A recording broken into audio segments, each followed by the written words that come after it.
नमस्कार। विशेष की इस खास पेशकश में आपका स्वागत है। मैं हूं दीपक डोभाल। कहीं बूंद बूंद को तरसते लोग, कहीं बाढ़ से बेहाल। साल 2015 वाकई में केवल भारत के लिए ही नहीं बल्कि पूरी दुनिया के लिए अजब गुजरा। जिस मौसम में सर्दी होनी चाहिए, कड़ाके की ठंड होनी चाहिए, उस मौसम में लोगों के पसीने छूट रहे हैं। जहां बर्फबारी होनी चाहिए, वहां ऐसी बारिश हुई जिसने कुछ ही दिनों में बाढ़ का रूप अख्तियार कर लिया। दुनिया की तमाम एजेंसियों के आंकड़े गवाह हैं कि 2015 दुनिया का सबसे गर्म साल रहा। आज विशेष में हम इसी मुद्दे के हर पहलू को आपके सामने रखेंगे। कोशिश करेंगे कि तमाम जो मौसमी चक्र है और जो मौसम की अतिरेकी चाल है उससे आपको रूबरू कराएं। तो आइए शुरू करते हैं आज की खास पेशकश, सबसे गर्म साल।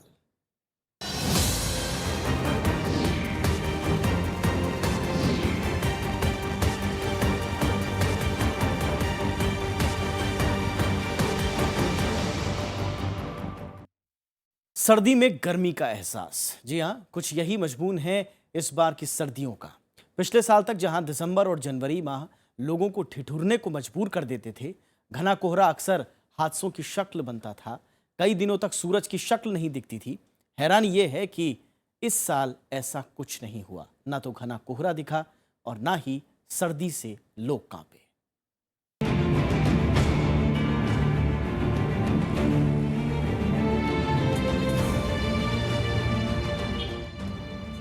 कड़ाके की ठंड, घना कोहरा और सर्दी के इस मौसम में कांपते लोग। ये तस्वीरें हर साल दिसंबर और जनवरी के महीनों के लिए आम हैं। लेकिन दिसंबर 2015 में ऐसा कतई नहीं हुआ।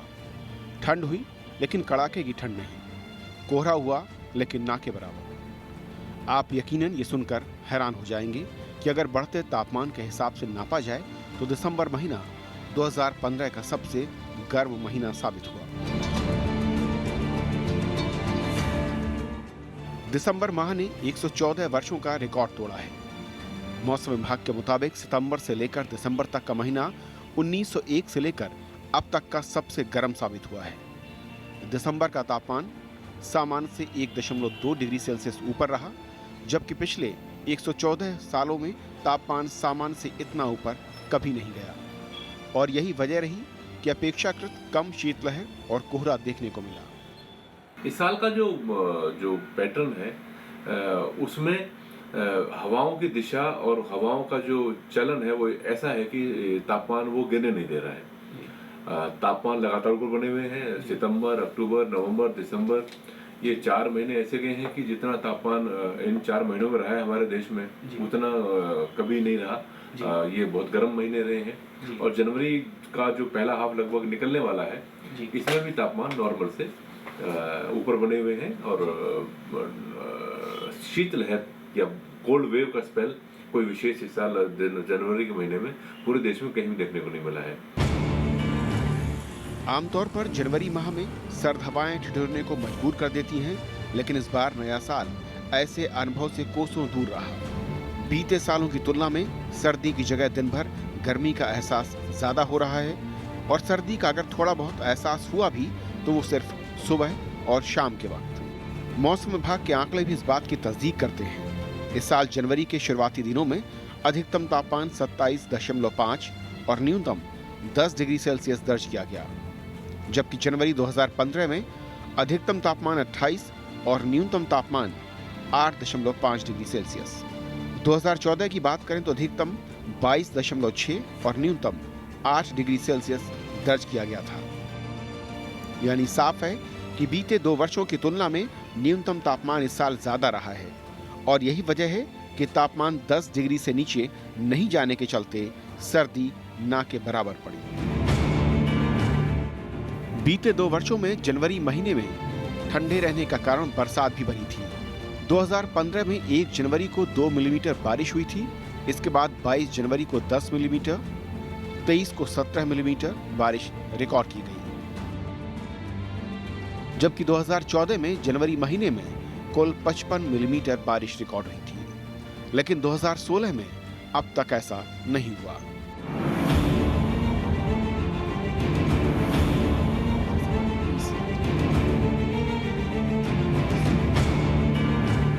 मौसम विभाग के मुताबिक 2015 मौसम के लिहाज से सबसे अटपटा साल रहा। कहीं बारिश की जगह बाढ़ आई तो कहीं बारिश की जगह सूखा पड़ा।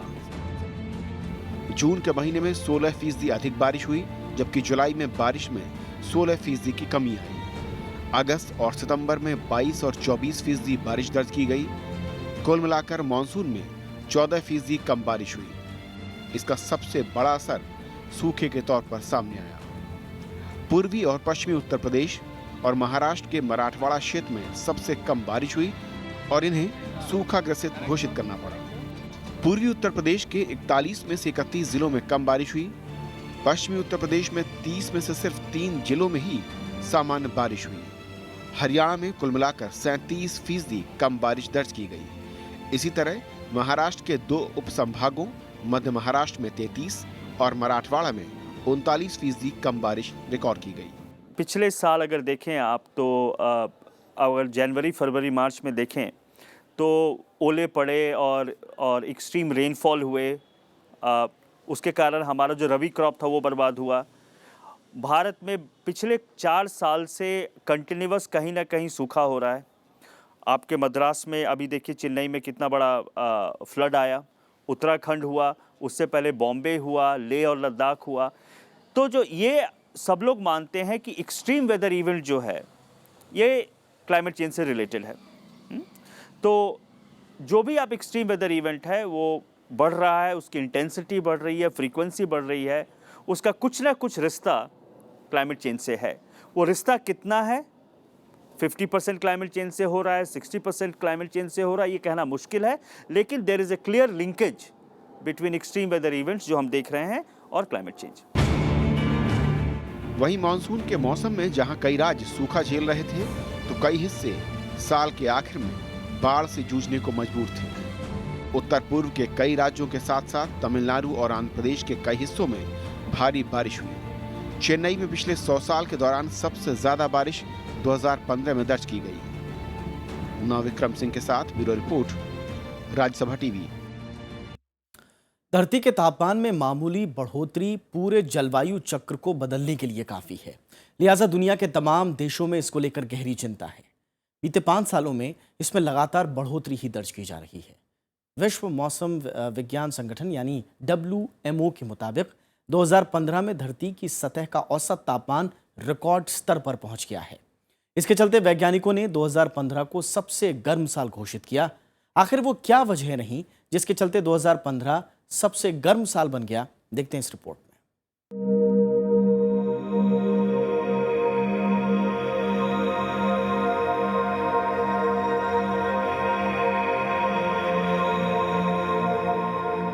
सूरज से निकलती आग, चिलचिलाती गर्मी, राहत का दूर दूर तक कोई नामो निशान नहीं। ये तस्वीरें 2015 की दुनिया के उन तमाम इलाकों की है जहां तपिश कहर बनकर बरपी।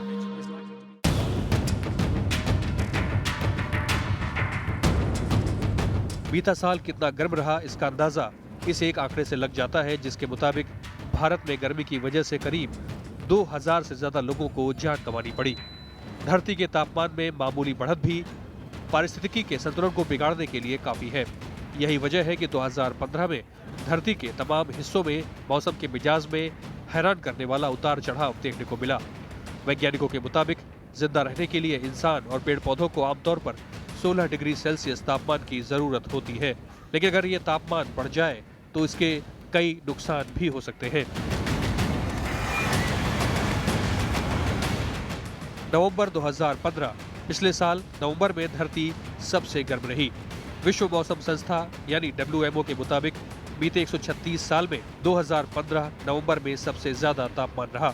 20वीं सदी के मुकाबले नवंबर में धरती और समुद्र तल का तापमान 0.97 डिग्री सेल्सियस दर्ज किया गया। रिपोर्ट के मुताबिक 1880 से 2015 के बीच नवंबर में अब तक का ये सबसे ज्यादा दर्ज तापमान है। 2015 में 9 महीने ऐसे रहे जिनमें तापमान के सारे रिकॉर्ड टूट गए। बीते साल पहले 11 महीने औसत तापमान से ज्यादा गर्म रहे। शोधकर्ताओं के मुताबिक 2011 से 15 के बीच 5 साल सबसे ज्यादा गर्म रहे। जनवरी में वैश्विक तापमान में जहां 0.28 डिग्री सेल्सियस की बढ़ोतरी हुई, दिसंबर आते आते इसमें 4-4 डिग्री सेल्सियस का इजाफा देखा गया। शोधकर्ता बताते हैं कि 1961 से 1990 के बीच वैश्विक औसत तापमान से 2015 का वैश्विक औसत तापमान 0.73 डिग्री ज्यादा रहा। वैज्ञानिकों के मुताबिक अल नीनो और ग्लोबल वार्मिंग का मेल होने की वजह भी तापमान में बढ़ोतरी रही। ग्रीन हाउस गैसों का उत्सर्जन भी रिकॉर्ड स्तर पर पहुंच गया है। मार्च 2015 में वैश्विक कार्बन उत्सर्जन का 400 ppm के खतरनाक स्तर को लांघना इसकी बड़ी वजह रहा। दरअसल अल नीनो के गति पकड़ने से समुद्र में अपवेलिंग यानी ठंडे पानी के ऊपर की ओर उठने और गर्म पानी की सतह की ओर आने की प्रक्रिया धीमी पड़ जाती है। वातावरण में ऊष्मा को सोखने के लिए अपवेलिंग बेहद जरूरी होती है। इसके चलते ही ग्लोबल टेम्परेचर बढ़ने लगता है। इस साल का जो पैटर्न है उसमें हवाओं की दिशा और हवाओं का जो चलन है वो ऐसा है कि तापमान वो गिरने नहीं दे रहा है। तापमान लगातार ऊपर बने हुए हैं। सितंबर, अक्टूबर, नवंबर, दिसंबर ये 4 महीने ऐसे गए हैं कि जितना तापमान इन 4 महीनों में रहा है हमारे देश में उतना कभी नहीं रहा। ये बहुत गर्म महीने रहे हैं और जनवरी का जो पहला हाफ लगभग निकलने वाला है इसमें भी तापमान नॉर्मल से ऊपर बने हुए हैं। इस वक्त दुनिया का औसत तापमान 15 डिग्री सेंटीग्रेड है और साल 2100 तक इसमें 1.5 से 6 डिग्री तक की बढ़ोतरी भी हो सकती है। इसके नुकसान का आकलन वैज्ञानिक अभी से करने लगे हैं। ये साफ है कि इसका असर भी सबसे ज्यादा मानव जाति पर ही पड़ेगा। नवविक्रम सिंह के साथ अमिताभ अरुण दुबे, राज्यसभा टीवी। बीते कुछ सालों में मौसम चक्र अचानक बदलता हुआ नजर आ रहा है। बेमौसम बारिश, गर्मी और सर्दियों के मौसम में देरी, कहीं सूखा तो कहीं बाढ़। आखिर मौसम की इस अतिरेकी चाल के पीछे वजह क्या है? क्या ये सब जलवायु परिवर्तन की वजह से हो रहा है या बात कुछ और है? क्या इंसान की जान के पीछे पड़ी प्रकृति अपने साथ हुई छेड़छाड़ का बदला ले रही है? अगली रिपोर्ट में कुछ ऐसे ही सवालों के जवाब खोजने की कोशिश करेंगे।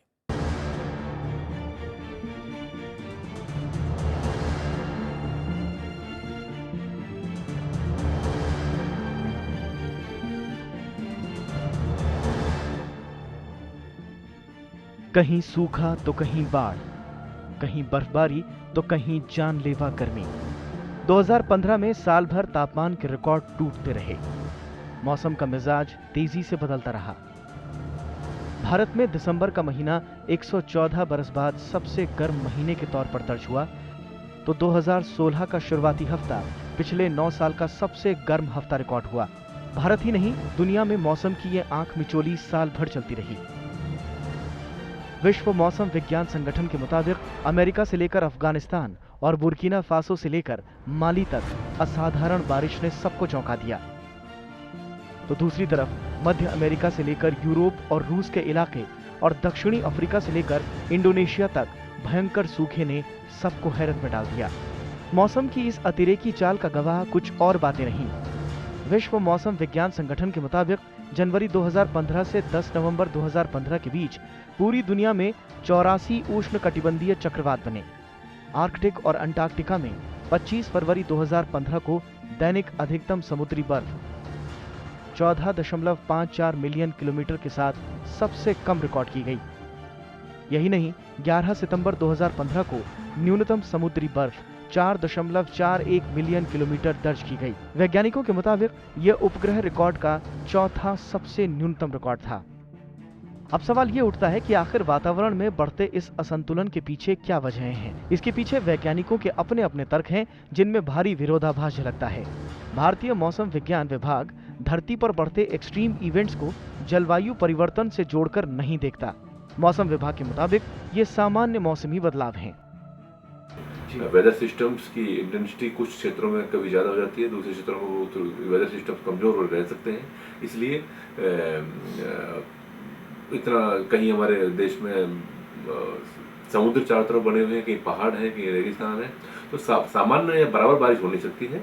इसलिए कुछ क्षेत्रों में सामान्य से काफ़ी कम बारिश होना या कुछ क्षेत्रों में सामान्य से काफ़ी ज़्यादा बारिश हो जाना या कभी कभी बीच में उसकी वजह से फ्लड की सिचुएशन पैदा हो जाना बहुत नॉर्मल है। दूसरी तरफ दुनिया के ज्यादातर पर्यावरणविद और वैज्ञानिक इसके पीछे जलवायु परिवर्तन और इंसानी गतिविधियों को ही जिम्मेदार मानते हैं। यहाँ तक कि विश्व मौसम विज्ञान संगठन ने नवंबर महीने में जारी अपनी रिपोर्ट में भी यही बात कही। संगठन ने रिपोर्ट में साफ कहा कि मानवीय गतिविधियों के कारण वातावरण में पैदा हुई करीब 90% ऊर्जा समुद्र में जा रही है और इस कारण समुद्र ज्यादा गर्म होकर फैल रहे हैं। इसके कारण तूफानों के प्रचंड होने का सिलसिला भी जारी है। संगठन ने 2011 से 2015 के बीच हुए मौसम के कई अतिरेकी मिजाज या एक्सट्रीम इवेंट्स के पीछे पर्यावरण पर मानवीय दखलंदाजी को ही जिम्मेदार माना। सब लोग मानते हैं कि एक्सट्रीम वेदर इवेंट जो है ये क्लाइमेट चेंज से रिलेटेड है। तो जो भी आप एक्सट्रीम वेदर इवेंट है वो बढ़ रहा है, उसकी इंटेंसिटी बढ़ रही है, फ्रीक्वेंसी बढ़ रही है, उसका कुछ ना कुछ रिश्ता क्लाइमेट चेंज से है। वो रिश्ता कितना है, 50% क्लाइमेट चेंज से हो रहा है, 60% क्लाइमेट चेंज से हो रहा है, ये कहना मुश्किल है, लेकिन there is a clear linkage between extreme weather events जो हम देख रहे हैं और क्लाइमेट चेंज। मौसम के एक्सट्रीम इवेंट्स के पीछे कारण कुछ भी हो, लेकिन इनके जरिए प्रकृति कुछ इशारे जरूर कर रही है। प्रत्यक्ष दिखाई न देने वाले इस परिवर्तन का सबसे ज्यादा असर खास तौर पर समुद्र के किनारे विकासशील देशों पर पड़ रहा है। दुनिया के कई देशों की खाद्य व्यवस्था, स्वास्थ्य समस्याएं, लोगों का विस्थापन, बुनियादी सुविधाओं की कमी और ईंधन को लेकर संघर्ष लगातार तेज हो रहा है। भारत जैसे विकासशील देश में तो ये चिंता और बड़ी हो जाती है। भारतीय संसद की एक स्थायी समिति की जलवायु परिवर्तन पर 193वीं रिपोर्ट में भी ये माना गया कि भारत की कृषि व्यवस्था पर पर्यावरण चक्र में बदलावों का गहरा प्रभाव पड़ेगा। समिति ने माना है कि ज्यादातर अनाजों की उत्पादकता तापमान में बढ़ोतरी और पानी की कमी के कारण नकारात्मक रूप से प्रभावित होगी। सूखे और बाढ़ के कारण उत्पादन की प्रक्रिया पर असर पड़ेगा। समिति ने माना कि इन परिस्थितियों के कारण खाद्यान्न व्यापार में असंतुलन की स्थिति पैदा होने की आशंका भी है, जिसका यूरोप और उत्तरी अमेरिका फायदा उठाएंगे, लेकिन संकट का सामना भारत जैसे देशों को ही करना पड़ेगा। Bureau report, Rajya Sabha TV. और 2015 की गर्मी का असर क्या 2016 के मौसमी चक्र पर भी पड़ेगा? इस पर बात करेंगे छोटे से।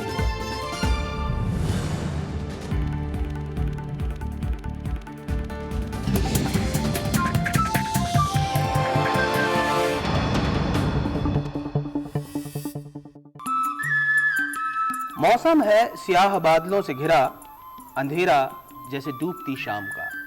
मुद्दे जो आज की फिक्र है। बहुत सारे लोग अपने बुरे दिनों को कभी याद नहीं करते और अगर एक बहुत अच्छी स्थिति में पहुंच जाएं तो उनको शर्म आती है। मेरा तो जीवन ही इससे बना है। एक ऐसी शख्सियत जिसने आसमान की बुलंदी पर होने पर भी न छोड़ा साथ जमीन का। मैं अपने स्मृति कोश के साथ बहुत सलाहियत के साथ रहता हूँ। लेखक के लिए यही सबसे बड़ी पूंजी होती है। मिलिए शख्सियत में कलम की दुनिया के एक ताबिंदा सितारे लीलाधर मंडलोई से, सिर्फ राज्यसभा टीवी पर।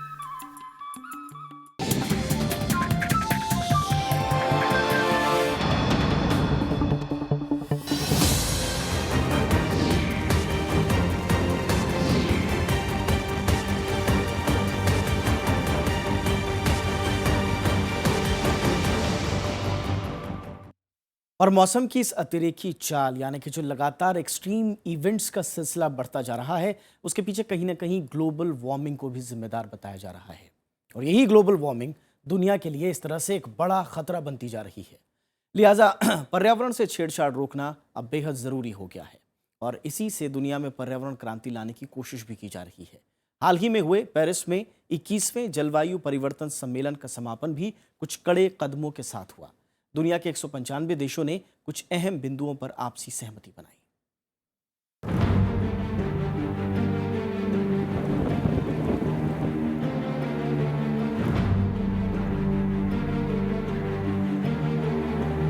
तेजी से पिघलते ग्लेशियर और तेजी से बढ़ता दुनिया का तापमान। वैश्विक स्तर पर यह किसी चुनौती से कम नहीं। पेरिस में 21वां जलवायु शिखर सम्मेलन इस चुनौती की जीती जागती मिसाल है। दुनिया के 195 देशों ने सम्मेलन में आपसी सहमति से एक मसौदा स्वीकार किया। इसमें 2020 में समझौता लागू होने के पहले सभी देश कार्बन उत्सर्जन में कटौती के लक्ष्य की समीक्षा करेंगे ताकि भविष्य के लिए कठोर लक्ष्य तय किए जाएं। ग्रीन हाउस गैसों और उनके स्रोतों के बीच 2020 तक संतुलन बनाया जाए। 2025 तक कार्बन उत्सर्जन कटौती का लक्ष्य तय किया गया, जबकि कुछ देशों ने कहा कि 2030 तक उनकी कार्बन उत्सर्जन की सीमा उच्चतम स्तर पर पहुंचेगी। 2023 से हर 5 साल के अंतराल पर कार्बन उत्सर्जन में कटौती के प्रभावों की समीक्षा की जाएगी और फिर उसके मुताबिक बदलाव किए जाएंगे। विकसित देश 2020 से हर साल विकासशील देशों को 100 अरब डॉलर की सालाना मदद देंगे। 2025 में इसकी समीक्षा भी की जाएगी। इस ऐतिहासिक समझौते को प्रधानमंत्री नरेंद्र मोदी ने जलवायु न्याय की जीत बताया था। उन्होंने चुनौतियों से उबरकर समझौते तक पहुंचने में सभी देशों के योगदान की सराहना भी की थी। वहीं समझौते को दुनिया की कई बड़ी हस्तियों ने भी सराहा, अब चाहे वो अमेरिकी राष्ट्रपति बराक ओबामा हो या फिर संयुक्त राष्ट्र के महासचिव बान की moon. We can look into the eyes of our children, our grandchildren, and we can finally tell them that we have joined hands to bequeath a more habitable world to them and to future generations. All the initial targets set in Paris are met. We'll only be part of the way there when it comes to reducing carbon from the atmosphere. So we cannot be complacent because of today's agreement. The problem's not solved because of this accord. इस समझौते में साझा लेकिन विविध जिम्मेदारी के सिद्धांत को जगह दी गई है, जिसकी भारत लंबे अरसे से मांग करता रहा, जबकि अमेरिका और दूसरे विकसित देश इस प्रावधान को कमजोर करना चाहते थे। इस मसौदे की बड़ी बात यह है कि पहली बार समझौते में कार्बन उत्सर्जन में कटौती पर सभी देशों में सहमति बनी है। मसौदे पर हस्ताक्षर 22 अप्रैल को होगा। Bureau report, Rajya Sabha TV. एक तरफ जहां बीता साल सबसे गर्म रहा, वहीं इस साल भी राहत के कोई संकेत नहीं दिखाई दे रहे। ब्रिटेन के मौसम विभाग की माने तो 2016 में भी धरती के तापमान में बढ़ोतरी हो सकती है। तो वहीं अल नीनो और ग्लोबल वार्मिंग के चलते दुनिया के कई हिस्सों को कुदरती आपदाओं से जूझना भी पड़ सकता है। जाहिर है इस वक्त दुनिया के सामने धरती का बढ़ता तापमान सबसे बड़ी चुनौती है।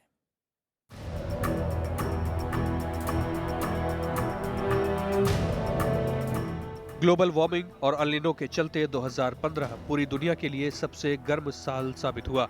इस वक्त दुनिया के लिए ये सबसे बड़ी चुनौती बनकर उभरा है। एक अनुमान के मुताबिक यदि धरती का तापमान इसी रफ्तार से बढ़ता रहा तो तटीय क्षेत्रों में रहने वाली करीब 30 लाख आबादी का अस्तित्व खतरे में पड़ जाएगा।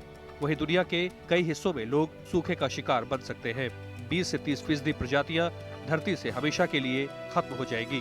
पर्यावरण संस्था जर्मन वॉच के मुताबिक 2015 में दुनिया के कई हिस्सों में हैरत करने वाली मौसमी घटनाएं हुई। मौसम की अतिरेकी चाल के चलते सूखा, अकाल, बाढ़, बेमौसमी बारिश, हिमपात जैसी प्राकृतिक आपदाओं से दुनिया के कई देश जूझते रहे। –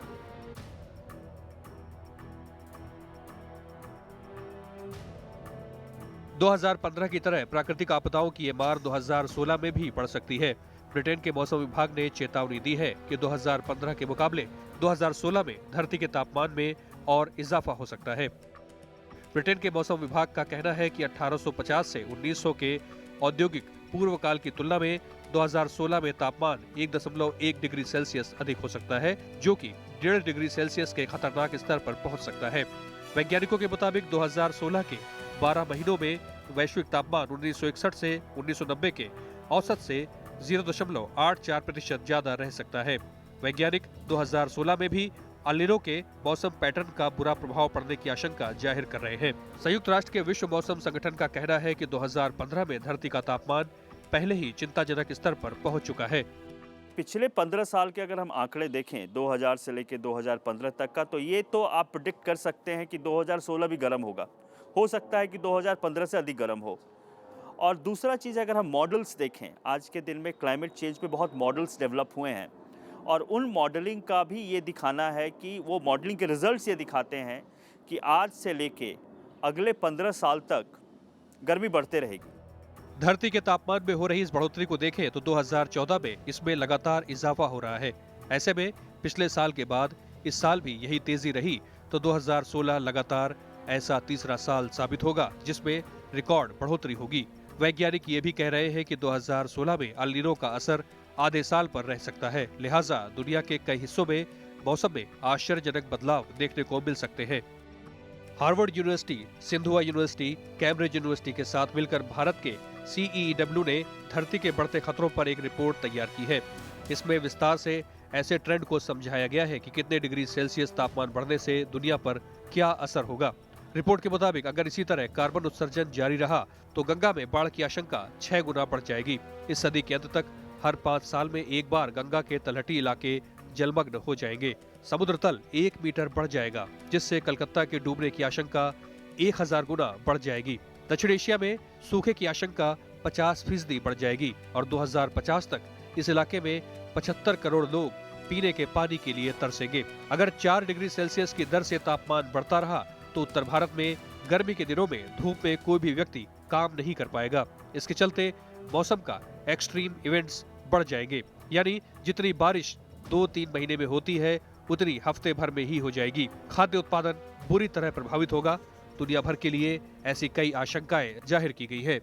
हमने जो हमारे लॉन्ग रेंज फोरकास्ट सिस्टम है उसके माध्यम से बताया था कि इस साल की जो 2016 का जो शीत लहर है या विंटर सीजन है वहाँ तापमान नॉर्मल से ज़्यादा ही रहेंगे, वो हमने बताया था। लेकिन पूरे 2016 के लिए कुछ बताना मुश्किल है। 1850 में औद्योगिक क्रांति के आगाज से पहले की तुलना में धरती 1 डिग्री सेल्सियस तक गर्म हुई है। वैज्ञानिक पहले धरती के तापमान में 2 डिग्री सेल्सियस की वृद्धि को खतरनाक स्तर मानते रहे हैं, लेकिन नए सर्वेक्षणों की रोशनी में वैज्ञानिक अब 1.5 डिग्री की सीमा पर जोर दे रहे हैं। नवविक्रम सिंह के साथ अमिताभ अरुण दुबे, राज्यसभा टीवी।